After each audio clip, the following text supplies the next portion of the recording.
If you've ever written some Python, felt pretty good about it, hit run, and then watched it crash for a reason that makes absolutely no sense, well, you are in the right place. Today, we are going to tackle one of the biggest hurdles for new developers, variable scope. And we're going to start with a problem that I bet you've seen before. So, does this look familiar? It's so simple, right? You've got a variable, count, you write a little function to add 1 to it, and bam, you get hit with an unbound local error. It feels like it should just work, but it doesn't. Trust me, by the end of this, you'll know exactly why this code breaks and how to fix it for good. All right, so what is the deal with that error? It all boils down to this one really important idea called scope.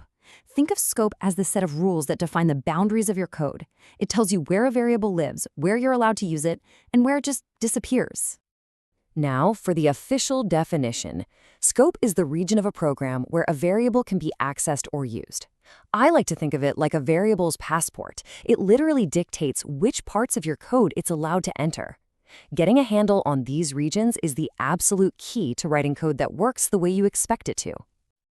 To get started, let's just split this whole idea into two main environments. Or you could even think of them as two different worlds where your variables can live. You've got the local world and the global world. Let's imagine it's like a small private room versus the main house. Let's break it down. On one hand, you have the local scope. A variable created here is born inside a function, and it's stuck there. It can only be used inside that one function. Then, on the other hand, you have the global scope. A variable here is created in the main part of your script, and it's totally free to roam. It can be seen and used pretty much anywhere. Okay, let's see a local variable and its natural habitat. We've got this function greet. Inside of it, we create a variable x and set it to hello. Inside this function's private room, everything's fine. We can print x, no problem. But the moment you step outside that function and try to print x, your program will crash. That variable is locked away, totally inaccessible from the outside world. Now let's look at the complete opposite. This time, our message variable is created out in the open, in the global scope, the main house, if you will. Because it's global, our show function can look outside of its own little walls, see the message variable, and print it out. And of course, we can print it from the main script too. It's accessible from everywhere. This makes one thing crystal clear. In Python, where you put your variable is everything. And this is where things get really interesting. What happens when these two separate worlds, the local and the global, actually need to interact? This is exactly where that pesky bug from the very beginning comes roaring back. Okay, back to our original problem.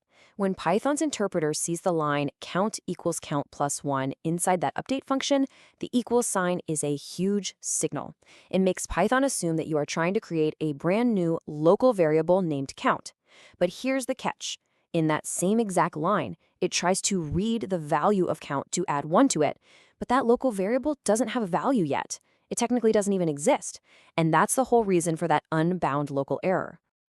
So how do we fix this mess? Well, Python gives us a special tool for this exact scenario, the global keyword. You can think of it as a direct command. It's you telling Python, hey, for this variable right here, I'm not making a new one. I want to use the one from the main house. And just like that, the solution is to add one simple line, global count. This tells Python loud and clear, do not create a new local variable. For this operation, go find the count in the global scope and modify that one. And now, look at that. The code works perfectly. Count is updated to 1 exactly like we wanted from the start. So what happens if you have a local and a global variable with the exact same name? This is a concept called shadowing, and it's another one of those things that can be super confusing. The most important thing to remember is this. They might have the same name, but they are two completely separate variables. Check out this classic example of shadowing. We start with a global variable x, and we set it to 100. Then, inside our func function, we create a brand new, completely separate local variable that just happens to also be named x, and we set that one to 50. So when we run the function, it prints its local x, which is 50. But this has absolutely zero effect on the original. Once the function is over, if we print the global x, we still get 100. They're in two different worlds. Okay, so you might be wondering, how does Python keep all of this straight? It's not just guessing. It follows a very strict, very predictable set of rules. This is the ultimate rule for scope in Python, and we remember it with the acronym LEGB. So whenever you use a variable, Python goes on a hunt, and it always searches in this exact order. First, L. It checks the local scope, right inside the current function. Not there?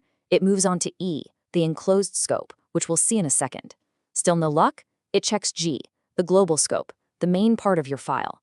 And finally, if all else fails, it checks B, the built-in names, like print or len. The second it finds a match, the search is over. So what is that E for enclosed? Well, it pops up when you have nested functions, like one function inside of another. In this code, the inner function wants to print X. So Python starts its search. First, the local scope of inner. Nope, no X in there. So it moves up to the next level, the enclosed scope of the outer function. And bingo, it finds X there, and that's the one it uses.